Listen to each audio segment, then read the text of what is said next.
Good times for the 49ers.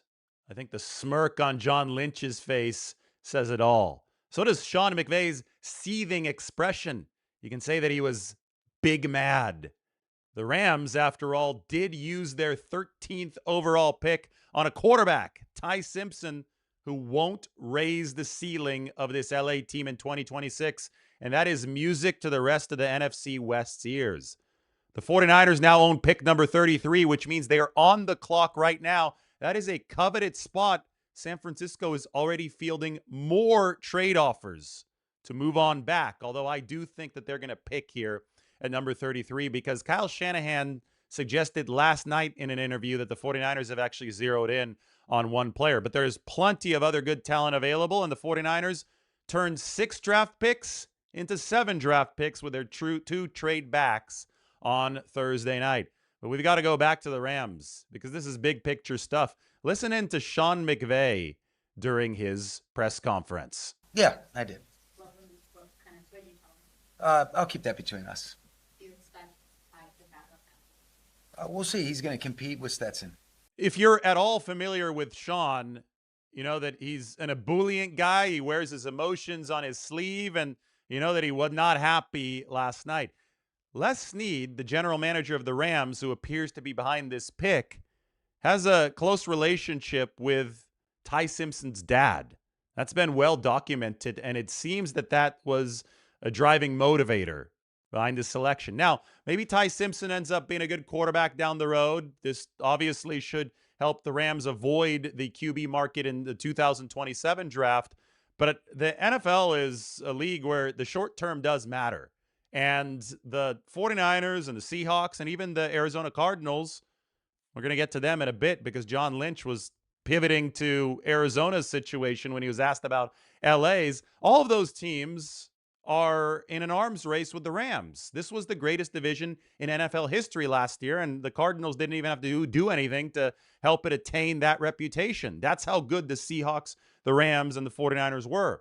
The worry had been that the Rams would have used pick number 13 to truly fire a salvo at the rest of the NFC West for this 2026 season, and they didn't do that. So I think that you can consider it a bullet dodged. In fact, when Lynch was asked about the Rams' move at number 13, when he did offer that initial smirk in response, he actually pivoted the conversation to the Arizona Cardinals, who selected the fantastic running back Jeremiah Love at number 3. The Rams taking a guy that isn't going to immediately impact them next year.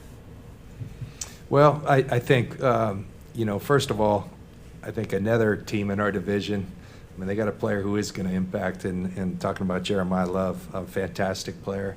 Jeremiah Love is indeed a really, really good football player. The problem for the Cardinals is that they require him to be excellent now by placing the burden of the number 3 overall pick on his back. The NFL draft is pre-slotted for money. $54 million fully guaranteed is going to have to go Jeremiah Love's way. And running back is not that robust of a free agent market. So the Cardinals have made this guy the 7th highest paid running back in the league by picking him so high. Again, Mike LaFleur, that Shanahan-style offense may make this work, but it's going to be a tougher needle to thread for the Cardinals. We'll see how the NFC West deals with Jeremiah Love. We'll see how the Cardinals deal with the financial implications of their number 3 overall pick. Speaking of running backs, the Seattle Seahawks were at number 32. Reports indicate, and John Schneider, the GM of the Seahawks, said this, that they wanted to trade back, just like the 49ers, out of the first round. But because of trades that happened ahead of Seattle, the Seahawks weren't able to trade back, and they drafted Jeremiah Love's teammate, Jadarian Price. For the first time in NFL history, 2 running backs from the same college went in the first round, and they were the only running backs to go in the first round. The Seahawks technically had to reach for Jadarian Price. The consensus was that he would go about 10 or 11 picks later, but they also had to replace Kenneth Walker. But the fact that the 49ers traded twice, not too far ahead of the Seahawks, probably dried up the trade market for Seattle to pick at 32. If you look at the big picture, 49ers saw one of their NFC West rivals in the Cardinals overspend on a running back relative to what the veteran market says. They saw another one of their NFC West rivals, the Rams, piss off their own head coach with the selection of Ty Simpson.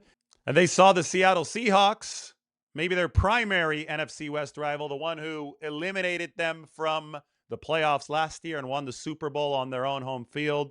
They saw Seattle reach for a running back to close the first round after being unable to trade.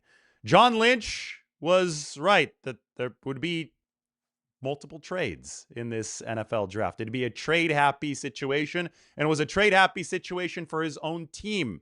The 49ers right now are reportedly very open to moving back from pick number 33. So we're going to watch over the course of today to see exactly what happens, but we can also look to see some of the players who are still on the board at this very moment. Denzel Boston, the wide receiver out of Washington, is a lot like Mike Evans in terms of a big body, contested catch guy, plug and play, ex-wide receiver. Maybe the 49ers want to add depth at Mike's position since the future Hall of Famer is going to be 33 years old.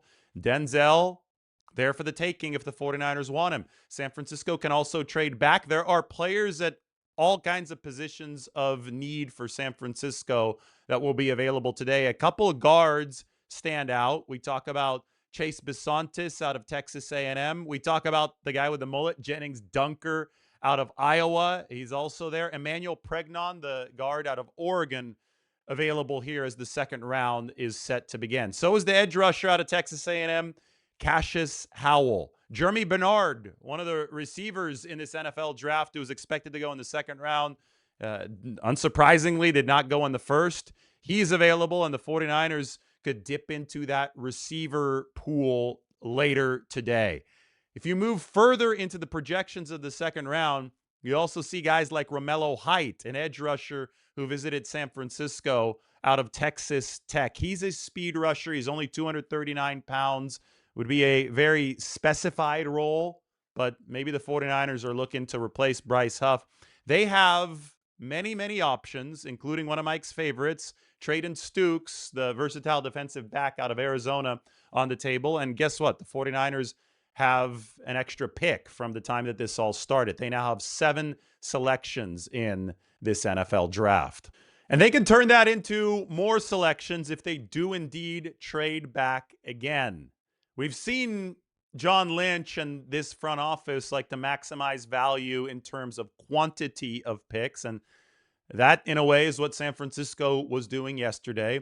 They said that there were a couple of players that they would have selected at number 27. They would have turned the pick card in had those players dropped to number 27. Obviously, those players did not drop to 27, so they moved back to 30.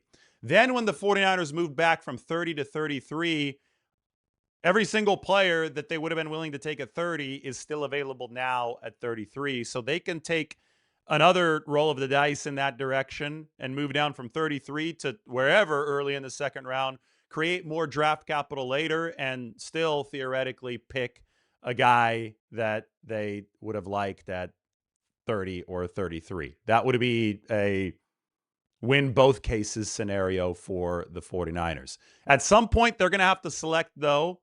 They're just accumulating darts right now because the way that this NFL draft has always worked, it is a crapshoot to a great degree. You have to have the law of numbers on your side. And since the 49ers had been so aggressive in the trade market in the 2025 calendar season, they traded for Sky Moore, they traded for Bryce Huff, they traded for Keon White. The well was relatively dry in terms of draft picks. They only had 6 of those entering this event. Now they're up to 7. Maybe they could bump that up to 8. I think even more key is the fact that the 49ers added a top 100 pick yesterday. They'd added number 90 in the third round. So between the two trades, here is what the 49ers enter Friday with. Pick number 33, possible to trade back. Pick number 58, that is a late second round selection. Pick number 90, 49ers back in the third round after trading for Osa Odighizuwa. Remember, they sent a 3 to Dallas for that. And they also restructured Osa Odighizuwa's deal. We're going to do a quick salary cap check-in in just a few minutes. Round 4, the 49ers now have 3 selections, picks 127, 133, and 139. And they are back in the 5th round Their second trade got them pick number 179. And this has led to a little bit of controversy. People are saying, well, why'd they trade from 30 to 33? Isn't the fifth-year option worth a lot? Not really. Remember, fifth-year options belong to players or to teams who draft players in the first round. So the 49ers, by picking at number 33, if they do pick there, will not have a fifth-year option on that contract. If they would have picked at 27 or 30, they would have had a fifth-year option. The problem with the fifth-year option is that the prices aren't all too efficient. And I talked about this a little bit on X yesterday.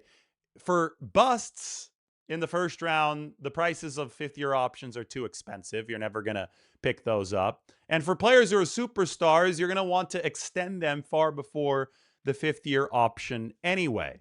So it ends up being this weird, inefficient middle ground price that you can't even stretch out against the salary cap. The 49ers love taking salaries and prorating them against the cap over several years. The fifth-year option is a flat rate that really puts you in a straitjacket, and you can't really maneuver the cap the way that you want to with it. And it's not surprising that the 49ers have actually only made a player play on the fifth-year option once over the course of the Shanahan-Lynch regime. That was Mike McGlinchey back in 2022, because he kind of fit that middle ground, right? No man's land. He wasn't a superstar. He wasn't terrible. It was a position of value. And if you're not using that first-round pick on a quarterback, or I guess people talk about the fifth-year option having some value with wide receivers right now, but if you're not using it on a true position of high value that is going to command a ton of money in the free agent market, that's where it might give you some leverage, right, in negotiations. If it's not going toward that kind of position, it's not as valuable as another draft pick. And essentially, with the second trade back with the Jets yesterday, the 49ers tacked pick 179 onto their arsenal. And draft picks are 4 years of team control. So you're talking about a fifth-year option, which is just 1 year. And you could say, yeah, it's team control, but it's just 1 year at an inefficient price tacked on to a 4-year deal that you're already getting, versus a whole new draft selection, which is 4 years of team control at a very efficient price. That's the balance that the 49ers navigated yesterday, and they chose with that second trade to move out of the first round, out of fifth-year option territory, added the pick number 179, and I can guarantee you from an efficiency perspective, that is the favorable arrangement for San Francisco.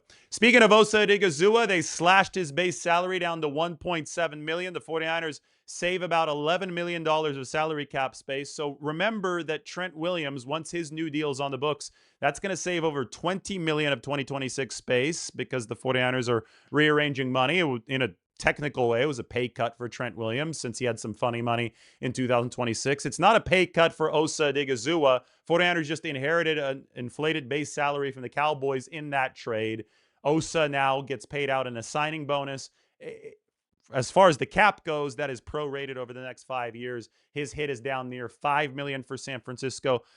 This all means that once everything is accounted for, including the 49ers draft class, which, by the way, got cheaper since the 49ers traded out of the first round, since it gets less expensive as you move down with each subsequent pick, the 49ers will have well over $50 million once all this dust settles. Can they turn around and look for a veteran like Joey Bosa, Joel Bitonio? Sure.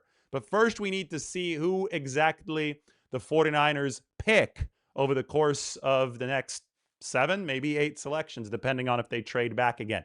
They have yet to pick in this draft, yet there was plenty of drama in that first round. I think that if you look at it objectively, some of the moves from the NFC West were so radical, especially the one with the Rams that upset Sean McVay. It's fair to say that the 49ers can feel good about their day one of the NFL draft. They got value back in trades. They added a pick. They entered with 6. They left with 7. They might do a little bit more of that here on day 2, but it is time, or almost time, for San Francisco to start throwing those darts up against the wall. And, I didn't even mention Emmanuel McNeil-Warren. He's still available, the safety out of Toledo. The 49ers can attack multiple different positions, And the ones they don't hit, well, they can turn back to free agency because they've got a lot of money and they're able to run the cost efficiency even on day one of a draft in which they did not pick. Enjoy day 2. I'll be with you guys for all of the twists and turns. 49ers interested again in trading back, but Kyle Shanahan has implied there's a player they really like. Oh, and one more thing. Kyle Shanahan addressed the Mac Jones situation, said, I think very clearly indicated that a first-round price tag was what the 49ers had on Mac Jones. And that's the way that it should be. Mac Jones and the 49ers and Brock Purdy and Kyle Shanahan, these guys are going for it in 2026. They've loaded up with veterans, Mike Evans, Christian Kirk, Dre Greenlaw. They want to kick down the door and win a Super Bowl. One way that you ensure that your journey toward that does not get unceremoniously derailed by just one play is that you have a really good backup quarterback. You have the best QB room in the league, which is what Brock Purdy and Mac Jones, both in the top 10 of QBR, were able to deliver last year. You don't give that up unless you get a king's ransom in return. They wanted a 1 for Mac Jones. That was the 49ers' value on him. They didn't get it. The rest of the league didn't see that value in Mac Jones, but it's okay. Different assets have different values in different situations. And if those values don't align in the context of a trade, then no trade happens. And no trade happened for Mac Jones. 49ers had that first-round price tag on him because he was worth that to them. He kept the season afloat last year. He can keep it afloat in 2026. QB2, most important position. It's a very, very important spot, and it's Purdy and Jones for the 49ers moving forward.